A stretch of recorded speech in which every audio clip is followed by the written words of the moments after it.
In a previous video, we've actually treated how to find the number of sides in a polygon if you are given the sum of interior angles. In this video, we are going to be considering how to find the number of sides in a polygon if you are given the size of just one interior angle. Does that make sense? I think it can only make much more sense if we consider an example. So let's take an example. So I have the size of each interior angle in a regular polygon is 90 degrees. How many sides have the polygon? Now the right place to start off is to try to remember the formula for the sum of angles in a polygon. I hope you remember. Sum of interior angles equals to n minus 2 times 180. Now the n, which is the number of sides, is what I'm told to find, but I still do not know the sum of interior angles. So how do I solve this? Now let me illustrate something for you. Now if, for example, I'm given this triangle and I'm told that this is a regular triangle. Remember in the last video I told you that a regular polygon is a polygon in which all angles are equal. So I'm told that this triangle is a regular triangle and one of the angles is 60 degrees.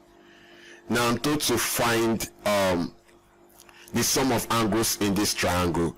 So since I know it's a regular polygon, I know that if this is 60 degrees, it means that this place is 60 degrees and then this place also is 60 degrees, which means that the sum of interior angles is 60 plus 60 plus 60. 60 plus 60 plus 60 should give me 180 degrees. Does this make sense?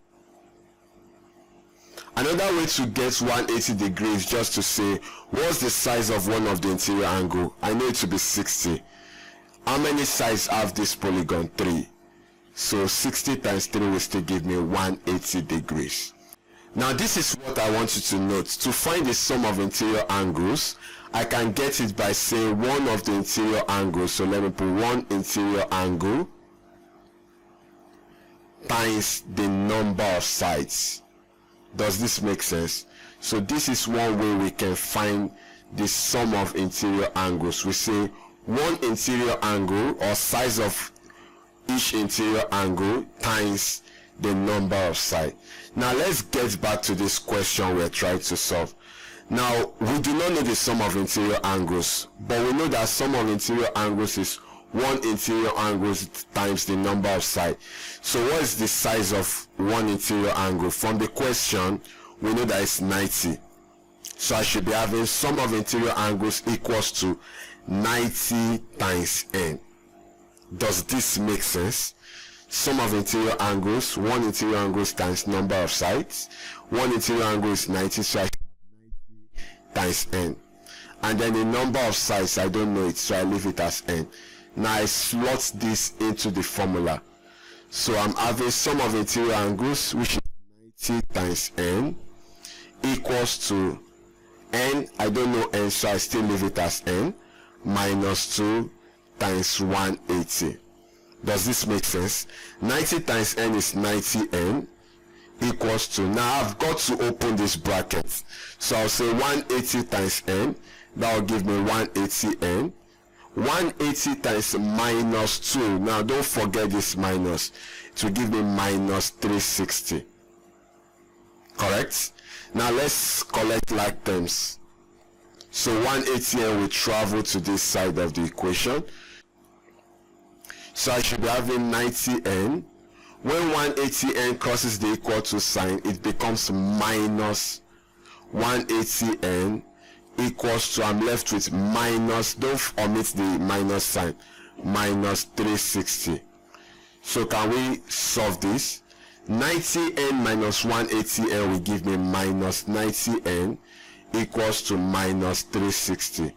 To find n, I divide both sides by minus 90. Minus cancels minus, 90 here 1, 90 here 1. So I'm left with n. I can do the remaining somewhere here.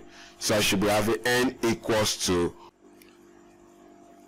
minus cancels minus, 0 cancels 0, 9 here 1, 9 36 is 4. which means that my n equals to 4. That is, the number of sides in this polygon is 4. Does this make sense? So don't forget, sum of interior angle is 1 interior angle times n. Let's take another example.